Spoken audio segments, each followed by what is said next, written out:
আসসালামু আলাইকুম। আপনাদের জন্য নতুন একটি রেসিপি নিয়ে চলে আসলাম লাকি 17 ফুড প্রিপারেশন পেজ থেকে। চলুন রান্নাটি শুরু করা যাক। আমি কিছু বাতাসি মাছ নিয়ে নিয়েছি, এগুলো নিয়ে চচ্চড়ি করবো আজকে। পেঁয়াজগুলো ছিলে নিচ্ছি।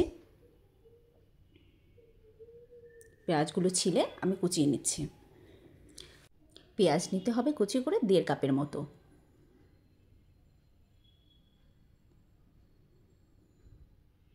আনুমানিক 8-10টা পেঁয়াজ হলেই হবে।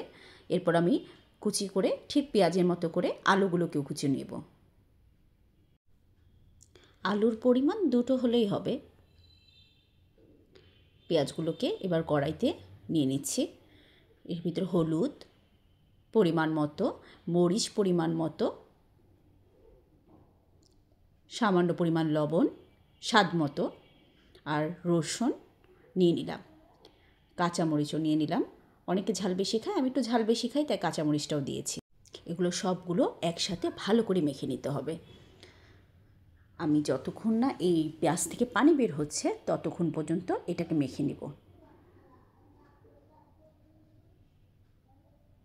এই ছোটো মাছের চচ্চড়িটা এত স্বাদের হয় যে এক নিমিষেই আপনি 1 প্লেট ভাত খেয়ে ফেলতে পারবেন, আর কিছুই দরকার হবে না।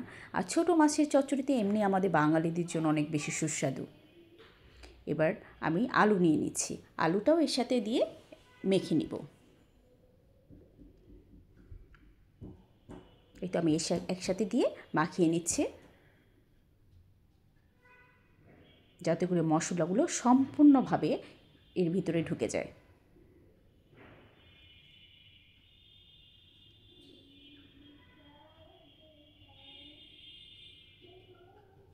এবার আমি মাছগুলোকে দিয়ে দিচ্ছি।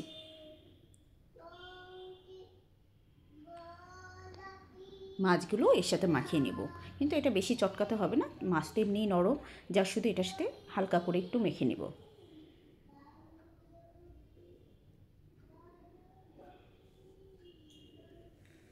এই তো আমার প্রায় সবগুলো উপকরণ দিয়ে মেখে নেওয়া হয়ে গেছে। এখন আমি সামান্য পরিমাণ তেল দেওয়া বাকি আছে, আমি তেলটা দিয়ে নিচ্ছি। সয়াবিন তেল পরিমাণ মতো। তারপর আবার একটু মেখে নিয়ে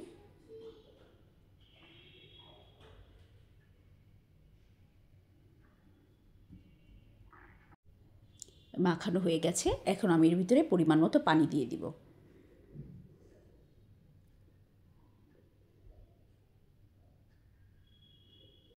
আপনারা তো দেখতেই পাচ্ছেন আমি কী পরিমাণ পানি দিয়েছি। বেশি পানি দেওয়া যাবে না। এই তো প্রায় আমার সব কিছু তৈরি। এখন আমি চুলায় বসিয়ে দিয়েছি। আমার রান্নাও প্রায় বলক চলে এসেছে।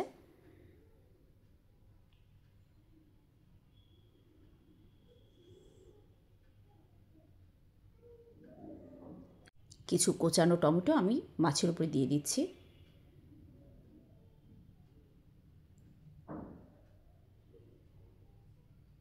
এতে ছোটো মাছের চচ্চড়ির স্বাদটা আরও বেড়ে যায়।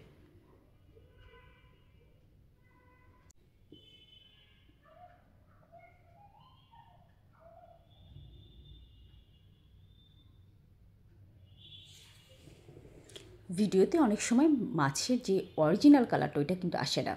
আমি কিছু কাঁচামরিচও দিয়ে দিলাম। এটা ঝাল যার যা পছন্দ অনুযায়ী। আমি ছোটো মাছ চচ্চড়ি বা যে কোনো ভাজিতে আস্ত কাঁচামরিচ দিতে একটু পছন্দ করি, এতে ফ্লেভারটা অনেক ভালো আসে। এই তো আমার তরকারিটা প্রায় হয়ে গেছে, আমার পানিটাও কিন্তু শুকিয়ে গেছে। আমি একবারে মাখা মাখা করবো, দেখুন চারপাশে তেল উঠে গেছে। এখন কিছু কুচি করা ধনেপাতা আমি দিয়ে দিচ্ছি। আমার রান্না প্রায় শেষের দিকে। এই ছোটো মাছের চচ্চড়িটা যদি আপনার একটুও ভালো থাকে অবশ্যই কমেন্ট বক্সে জানাবেন, আর লাইক কমেন্ট শেয়ার করে লাকি 17 ফুড প্রিপারেশন পেজের সাথেই থাকবেন। ধন্যবাদ সবাইকে।